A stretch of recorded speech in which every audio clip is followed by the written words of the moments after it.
Today let's talk about beta blockers after myocardial infarction with mildly reduced ejection fraction and individual patient data, meta-analysis of randomized controlled trials. The effects of beta blocker therapy on clinical outcomes in patients with myocardial infarction and mildly reduced left ventricular ejection fraction are largely unknown. 4 recently conducted randomized trials tested the efficacy of beta blockers after a recent myocardial infarction in patients without reduced left ventricular ejection fraction. However, none were individually powered to assess these effects in the subgroup of patients with mildly reduced left ventricular ejection fraction. We aim to assess the efficacy of beta blockers in patients with myocardial infarction and mildly reduced left ventricular ejection fraction during the index hospitalization. Coming to methods, we conducted an individual patient-level meta-analysis of patients with mildly reduced left ventricular ejection fraction and no history or signs of heart failure from 4 recent clinical trials. These studies were included because they were randomized controlled trials testing long-term effects of oral beta blocker therapy in patients who recently had a myocardial infarction,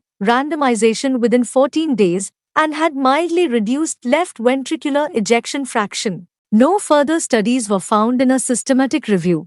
A one-stage, fixed effects, Cox proportional hazards regression model was used to assess the treatment effect of beta blockers on the predefined primary composite endpoint of all-cause death, new myocardial infarction, or heart failure. All endpoints were independently adjudicated. This meta-analysis was registered with Prospero. Coming to findings, 1,885 patients with myocardial infarction and mildly reduced left ventricular ejection fraction were included in the meta-analysis, 979 from the Reboot trial, 422 from the Beta-AMI trial, 430 from the DanBlock trial, and 54 from the Capital RCT trial. Overall, 991 patients were assigned to beta blockers and 894 to control, no beta blockers. The primary composite endpoint occurred in 106 patients in the beta blocker group and 129 patients